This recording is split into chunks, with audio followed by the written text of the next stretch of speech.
സ്നേഹമുള്ളവരെ, കൈത്താക്കാലം മൂന്നാം ഞായറാഴ്ചയാണിത്. നമ്മുടെ ധ്യാന വിഷയം വിശുദ്ധ ലൂക്കായുടെ സുവിശേഷം 10-ാം അധ്യായം 38 മുതൽ 42 വരെയുള്ള തിരുവചന ഭാഗമാണ്. ഈ ഭാഗം തുടങ്ങുന്നത് ഇങ്ങനെയാണ്: അവർ പോകും വഴി അവനൊരു ഗ്രാമത്തിൽ പ്രവേശിച്ചു. മർത്ത എന്നു പേരായ ഒരുവൾ അവനെ സ്വഭവനത്തിൽ സ്വീകരിച്ചു. അവർ പോകുന്ന വഴി ജെറുസലേമിലേക്കുള്ള വഴിയാണ്. വിശുദ്ധ ലൂക്കായുടെ സുവിശേഷം 9-ാം അധ്യായം 53-ാം തിരുവചനത്തിൽ അതിൻ്റെ സൂചനയുണ്ട്. അവർ പോകുന്ന വഴി സമരിയായിലുള്ള ഒരു ഗ്രാമത്തിൽ അവർ പ്രവേശിച്ചു. എന്നാൽ ജെറുസലേമിലേക്ക് പോവുകയായിരുന്നതുകൊണ്ട് അവർ അവനെ സ്വീകരിച്ചില്ല എന്നാണ് അവിടെ പറയുന്നത്. അപ്പോൾ ജെറുസലേമിലേക്കാണ് അവർ പോകുന്നത്. ആ വഴിയിലാണ് മർത്ത സ്വഭവനത്തിൽ ഈശോയെ സ്വീകരിക്കുന്നത്. മർത്തായുടെ ഭവനം വിശുദ്ധ യോഹന്നാന്റെ സുവിശേഷം 11:1 പറയുന്നത് പോലെ ബഥനിയയാണ്. ഈ സുവിശേഷ ഭാഗത്ത് വിശുദ്ധ ലൂക്കാ സുവിശേഷകൻ ദൈവമനുഷ്യ ബന്ധത്തിൻ്റെ ഒരു പാരസ്പര്യം കൂടി കൊണ്ടുവരുന്നുണ്ട്. കാരണം ഇതിന് തൊട്ടു മുമ്പ് വിശുദ്ധ ലൂക്ക അവതരിപ്പിക്കുന്ന ഭാഗം നല്ല സമരിയാക്കാരൻ്റെ ഉപമയാണ്. അത് സഹോദര സ്നേഹത്തെക്കുറിച്ചുള്ള ഉപമയാണ്. അതിനുശേഷം മർത്തായുടെ ഈ മറിയത്തിൻ്റെയും സംഭവം പങ്കുവയ്ക്കുമ്പോൾ അവിടെ വിശുദ്ധ ലൂക്ക ദൈവസ്നേഹത്തെക്കുറിച്ചുള്ള കാര്യമാണ് പറഞ്ഞു വയ്ക്കുന്നത്. കൂടാതെ സമരിയാക്കാരുടെ നിരാസത്തിന് എതിരായിട്ടാണ് മർത്തയുടെ സ്വീകരണത്തെ ലൂക്ക സജ്ജീകരിക്കുന്നത്. മർത്തയും മറിയവും ലാസറിൻ്റെ സഹോദരിമാരാണ്. ഇതിൽ മൂത്തയാൾ മർത്ത തന്നെയാണ്. മർത്തയാണ് ഈശോയെ ഭവനത്തിൽ സ്വീകരിക്കുന്നത്. മറിയം വീട്ടിലിരിക്കുന്നതേ ഉള്ളൂ. യോഹന്നാൻ സുവിശേഷകൻ ലാസറിനെ ഉയർപ്പിക്കുന്ന രംഗം പറയുമ്പോൾ ഇതുപോലെ തന്നെയാണ്. മർത്തയാണ് നീ സ്നേഹിക്കുന്നവൻ രോഗിയായിരിക്കുന്നു എന്ന് പറഞ്ഞ് ദൂതനെ അയക്കുന്നത്. അവളാണ് ദുഃഖിതയായിരുന്നെങ്കിലും ഈശോ വരുന്നെന്നറിഞ്ഞപ്പോൾ ഓടി വന്ന് ഈശോയെ സ്വീകരിക്കുന്നത്. മർത്ത എന്ന വാക്കിൻ്റെ അർത്ഥം വനിത എന്നാണ്. സമർത്ഥയായ ഒരു വനിതയായിരുന്നു അവൾ. വാദപ്രതിവാദത്തിൽ ഏർപ്പെടാനും സമർത്ഥയായിരുന്നു.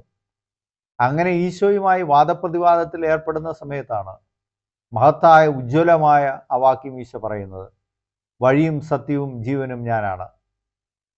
ഈ സുവിശേഷ ഭാഗത്തിൻ്റെ കാതൽ ഇത് തന്നെയാണ്. മർത്തയുടെ പരിഭവവും ഈശോയുടെ മറുപടിയും. മർത്തയുടെ പരിഭവം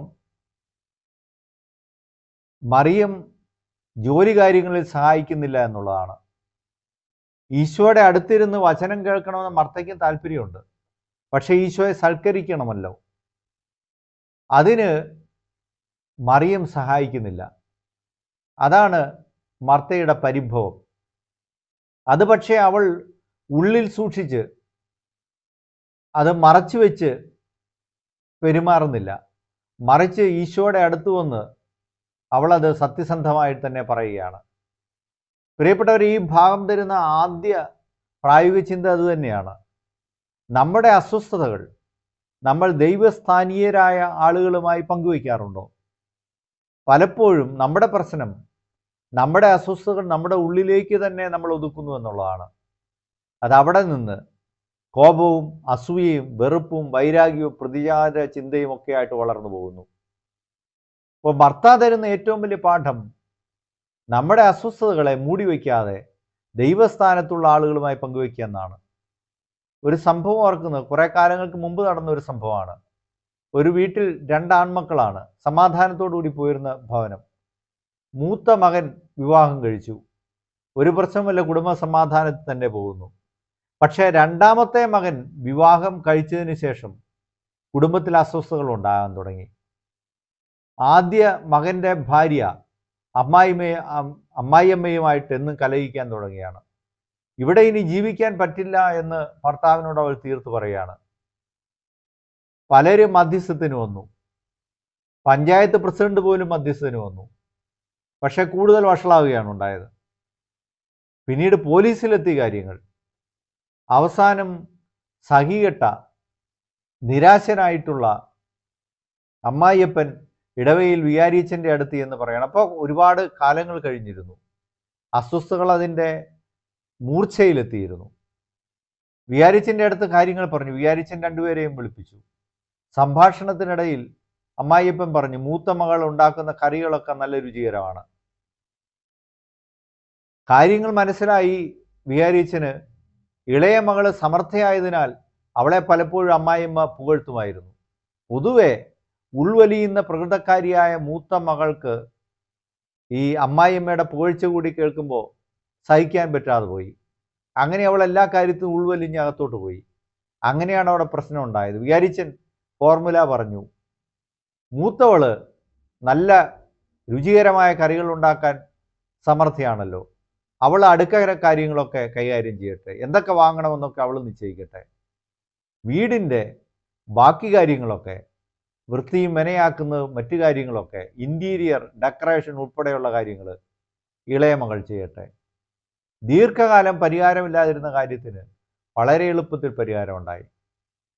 പ്രിയപ്പെട്ടവരെ, മർത്തയുടെ പരിഭവത്തെ ഈശോ പക്ഷേ വിലയിടിച്ച് കാണിക്കുന്നതേയില്ല. അവളെ സ്നേഹപൂർവ്വം തിരുത്താനാണ് ശ്രമിക്കുന്നത്. ഈശോ പറഞ്ഞു, മറിയം നല്ല കാര്യം തിരഞ്ഞെടുത്തു. നല്ല കാര്യം എന്നുള്ളത് മലയിലെ പ്രസംഗത്തിൽ ഈശോ പറയുന്നതാണ്. ആദ്യം അവിടുത്തെ നീതി അന്വേഷിക്കുവിൻ, ബാക്കിയുള്ളതെല്ലാം കൂട്ടിച്ചേർക്കപ്പെടും. ഈശോയോടൊത്ത് ആയിരിക്കുക, ദൈവത്തോടൊത്ത് ആയിരിക്കുക എന്നുള്ളതാണ് പ്രധാനപ്പെട്ട കാര്യം. ഇതിൻ്റെ മറ്റ് പ്രായോഗിക ചിന്തകളിലേക്ക് വന്നാൽ രണ്ടാമത്തെ ചിന്ത ഇതാണ്. മർത്തയെപ്പോലെ ദൈവ സാമീപ്യം ലഭിക്കാതെ വരുമ്പോൾ നമ്മൾ ആകുലപ്പെടാറുണ്ടോ? അഥവാ ദൈവ സാമീപ്യത്തിൽ നിന്ന് അകലുന്നു എന്ന ചിന്തയുണ്ടാകുമ്പോൾ നമ്മൾ അസ്വസ്ഥരാകാറുണ്ടോ? നമ്മളത് തിരുത്താൻ തയ്യാറാകുന്നുണ്ടോ? നമ്മളെന്തെങ്കിലും ധ്യാനത്തിന് പോകാൻ തയ്യാറാകുന്നുണ്ടോ? ദൈവസന്നിധിയിൽ വീണ്ടും ആയിരിക്കാനുള്ള പരിശ്രമം നമ്മുടെ ഭാഗത്ത് ഉണ്ടാകുന്നു. മൂന്നാമത്തെ കാര്യം, ഈശോ സ്ത്രീകളെ എങ്ങനെ കരുതി എന്നുള്ളതാണ്. പന്നിയായിട്ടോ സ്ത്രീയായിട്ടോ എന്നെ സൃഷ്ടിക്കാത്തതിന് ദൈവമേ നന്ദി എന്ന് പറഞ്ഞ് പരിചയിച്ചിരുന്ന ആ സാമൂഹിക വ്യവസ്ഥിതിയിലാണ് ഈശോ തൊട്ടടുത്ത് ഇരുത്തി സ്ത്രീകളോട് സംസാരിക്കുന്നത്. ശിഷ്യന്മാരോട് അടുത്ത സ്ഥാനം സ്ത്രീകൾക്ക് ഈശോ നൽകിയിരുന്നു. അതാണല്ലോ ലൂക്കായുടെ സുവിശേഷം 8-ാം അധ്യായത്തിൽ പറയുന്നത്. അവൻ്റെ കൂടെ ശിഷ്യന്മാരോടൊപ്പം അവൻ്റെ കൂടെ തങ്ങളുടെ ധനം കൊണ്ട് അവനെ ശുശ്രൂഷിച്ചിരുന്ന സ്ത്രീകളും ഉണ്ടായിരുന്നു. എന്നിട്ട് യോവാനയുടെയും ഒക്കെ കൂസയുടെ ഭാര്യയെക്കുറിച്ചൊക്കെ പറയുന്നുണ്ടല്ലോ. പ്രിയപ്പെട്ടവരെ, ഈ സുവിശേഷ ഭാഗം തരുന്ന പ്രധാനപ്പെട്ട പ്രായോഗിക ചിന്തകൾ ഇതെല്ലാമാണ്. നമുക്ക് നാലാമത്തെ പ്രായോഗിക ചിന്ത ഇതാണ്. നമ്മൾ ഏത് കാര്യത്തിനാണ് മുൻഗണന നൽകുന്നത്? സ്നേഹബന്ധത്തിനാണോ അതോ മറ്റു കാര്യങ്ങൾക്കാണോ? നമ്മുടെയൊക്കെ കുടുംബങ്ങളിൽ അതിഥികളൊക്കെ വരുമ്പോൾ ചില സമയത്ത് നമ്മൾ കാണാറില്ല, അവർ പറയുന്നത് ചായ എടുക്കാനും മറ്റുമൊക്കെ ആയിട്ട് പോകുന്ന സമയത്ത് അവർ സ്നേഹപൂർവ്വം വിളിച്ച് പറയാനല്ലേ? അതാണോ പ്രധാനപ്പെട്ട കാര്യം? ആദ്യം നമുക്ക് സംസാരിക്കാം. ഈ സുവിശേഷ ഭാഗത്തിൻ്റെ പ്രധാനപ്പെട്ട കാതൽ അതാണ്. ദൈവത്തോട് കൂടെ ആയിരിക്കുക, അതാണ് ഏറ്റവും പരമപ്രധാനമായ കാര്യം. ഈശോ നമ്മെ അനുഗ്രഹിക്കട്ടെ.